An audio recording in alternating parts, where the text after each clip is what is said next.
it's time to start thinking about which notebook to use for your next bullet journal.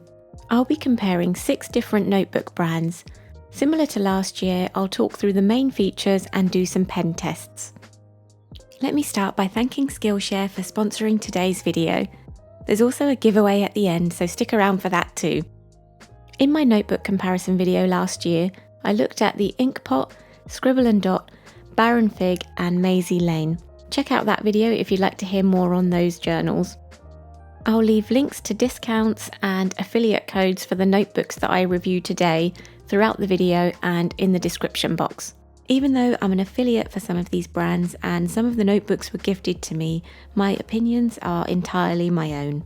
I currently use a B5 Archer and Olive journal, which I have enjoyed, but for 2022 I'll be returning to the comfort and familiarity of an A5. Archer and Olive are a popular choice for bullet journalers. You're probably already familiar with the brand. I'll do a run through of the key features of an A5 Archer and Olive journal and use it as a reference for all of the others in the video. Archer and Olive have a huge selection of front covers to choose from, with many different designs and colours. This one is a hardcover linen A5 notebook. The pages are 160 GSM and pure white, with 38 dot spaces down and 26 across. There are no page numbers.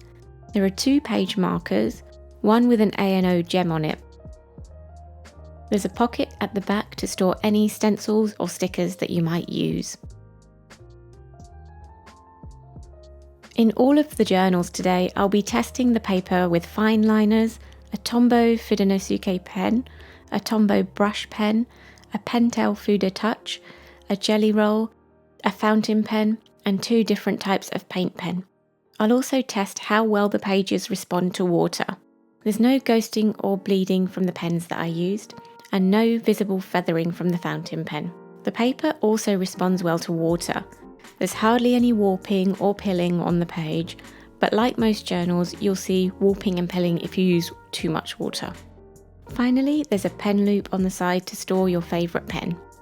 The next journal I'm going to review is an Inkpot journal, and this one is slightly different to the one I looked at last year.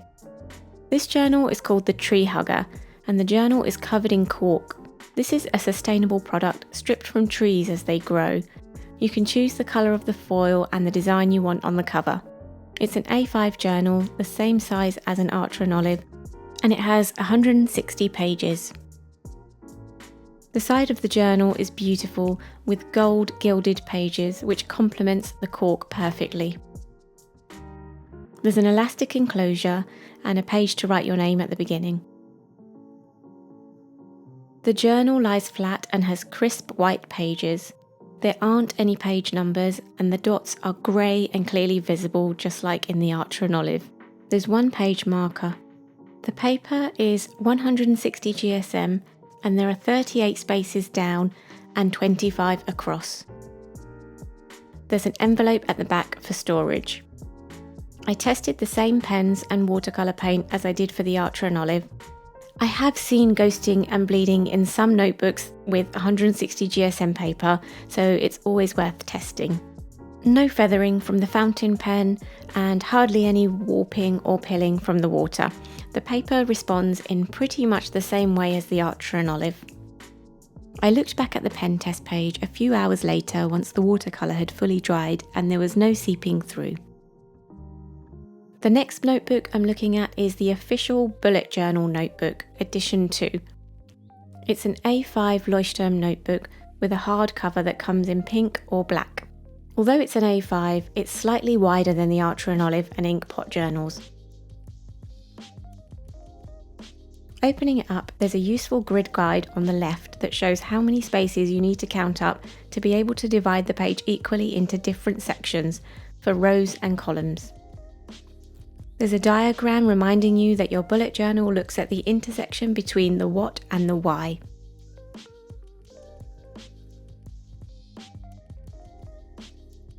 Next, there's a key page for organising the symbols or colours you use to categorise your entries.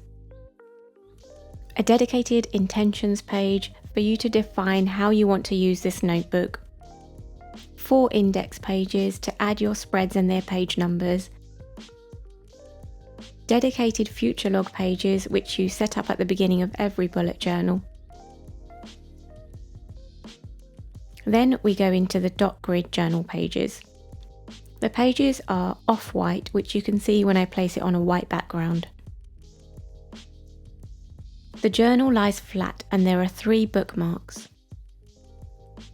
There are 206 pages and the pages are numbered. The dots are a dark grey colour, a touch more visible than the Archer and Olive. These pages are 120 GSM, thinner than the journals we've looked at so far. The pages are uncoated, unlike the Archer and Olive. They feel very soft and you can flick through them easily. Although the journal was slightly bigger than the Archer and Olive in appearance, there are 36 dot spaces down and 24 across, which is less than the Archer and Olive. This is because the margins are wider to help you neatly frame your content in the bullet journal notebook. There are markings on every page showing you where you can divide the page up into thirds and halves. The journal comes with stickers to use as visual reminders and a very useful pocket guide. This has a lot of guidance that can help you get started with bullet journaling or remind you of the key principles.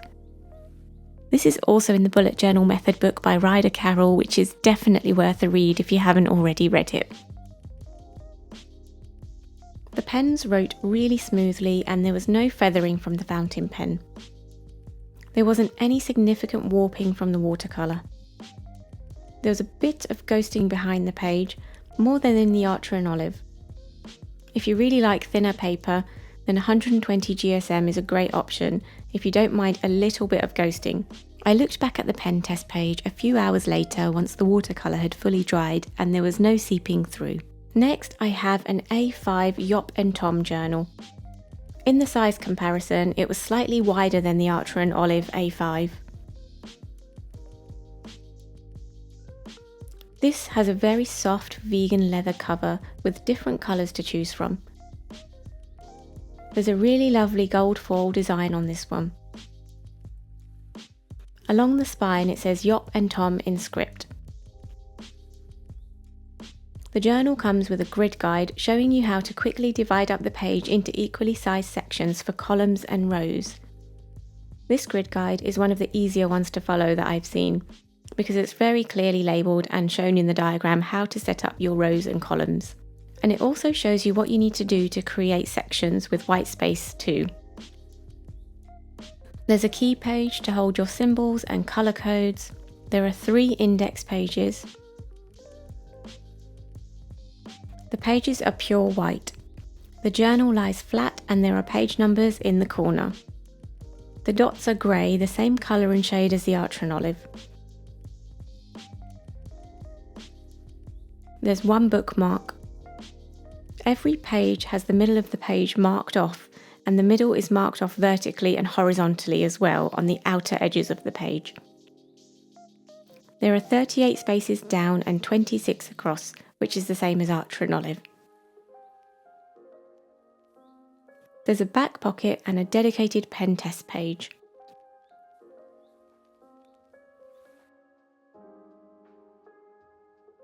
The page responded in pretty much the same way as the Archer and Olive pages. No feathering from the fountain pen, hardly any warping from water, no ghosting or bleeding behind the page from any of the pens. I looked back at the pen test page a few hours later once the watercolour had fully dried and there was a bit of seeping through where it looked like I had a thicker layer of paint. So if you like to paint in your bullet journal, you just have to be careful with how much you apply. Next I have an A5 notebook from Paper 24. The Paper 24 notebooks are A5 hardcover journals with linen covers.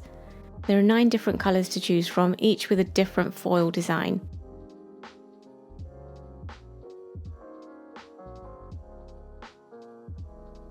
I love that on the first page it says, "And so the adventure begins." The journal lies flat and is very much like the Archer and Olive notebooks, with crisp white pages that are 160 GSM. There are page numbers in the corner of the pages and 2 page markers. There are 38 spaces down and 26 across, which is the same as an Archer and Olive, so I'd be able to use my grid spacing ruler to divide the page up into halves, thirds and quarters. There's a back pocket for extra notes, stickers or stencils. In the pen test, there were no issues with any of the pens, and there was no warping or pilling from the water. There was no ghosting or bleeding behind the page from any of the pens. The paper responded in exactly the same way as the Archer and Olive, Inkpot and Yop and Tom. I looked back at the pen test page a few hours later once the watercolour had fully dried and there was a bit of seeping through where it looked like I had a thicker layer of paint. The final journal for review is a Nuuna notebook. Nuuna are a German brand and are known for their unique and bold cover designs. In size, it's bigger than the A5 Archer and Olive all round. This one is made from jeans label material, and Nuuna say that just like old jeans, the journal cover develops a special look over time. The pages are gilded, and in fact pretty much all of the Nuuna notebooks have page colours that match the front cover. They have a lot of funky covers in different colours and styles, so if you're looking for something different, this might be for you. This one is a flexible soft cover. The paper is 120 GSM and appears to be more cream than white. It's uncoated, which is again different to the ones we've seen so far, and as a result it's much softer in touch and easy to flick through. The journal lies flat and there are no page markers. The spaces between dots are much smaller than the other journals, and there are 56 spaces down and 40 across. In the pen test, the pens wrote really smoothly on the soft paper. The watercolour, however, felt like it was going to drip and slide across the page. I tested out how it would feel to write in this notebook because the spaces between dots is a lot smaller than the other journals. If you have small handwriting, you'd probably enjoy writing in this. I waited longer for the watercolour to dry compared to the other journals, but it wasn't drying very fast. There was a bit of ghosting and bleeding similar to the Leuchtturm, and the paint showed up more than in the Leuchtturm. Over on the other side, the watercolour was still very wet and dripped across the page, which is something to be aware of if you like to use watercolour in your journal. It still feels like a great notebook for journaling with pen, and something about it makes me want to grab a pen and write up lots of thoughts and ideas. I've put together a summary of all of those notebooks in a blog post, which I'll link in the description box below. Before I move on to the giveaway details, I'd like to just talk a little bit about Skillshare, who were kind enough to sponsor this video. I love partnering with Skillshare because I use their platform on a regular basis to take classes on art, photography, journaling, and so many other creative subjects. Recently, I took the class Illustrated Journaling, 14 Days of Prompts. The teacher, Dylan Mezwinski, talks about how to take a mindful approach to work on art and journaling. I particularly liked that she focuses on making creativity calm and pressure-free. She works through 14 daily prompts to help us approach artistic journaling with that pressure-free mindset. Working through the daily prompts helped me remember what I've always enjoyed about bullet journaling, combining creativity and mindfulness. And it gave me some great motivation for spreads that I can do in my bullet journal. Skillshare is an online learning community with thousands of inspiring classes for creative and curious people. It's a chance to explore new skills, deepen existing passions and get lost in creativity. I love that there are no adverts and there are always new premium classes being launched, so you can stay focused and follow wherever your creativity takes you. If this sounds like something you're interested in, the link in my description will give the first 1,000 of my subscribers a 1-month free trial of Skillshare. Now time for the giveaway. There are going to be 2 winners, and I'm going to give away a notebook of their choice out of the last 5 notebooks that I showed you. All you need to do is make sure you're subscribed to my channel and then leave a comment down below telling me which notebook you'd like to try out and why. There's more detail in the description box below. Thanks for watching, and I'll see you soon.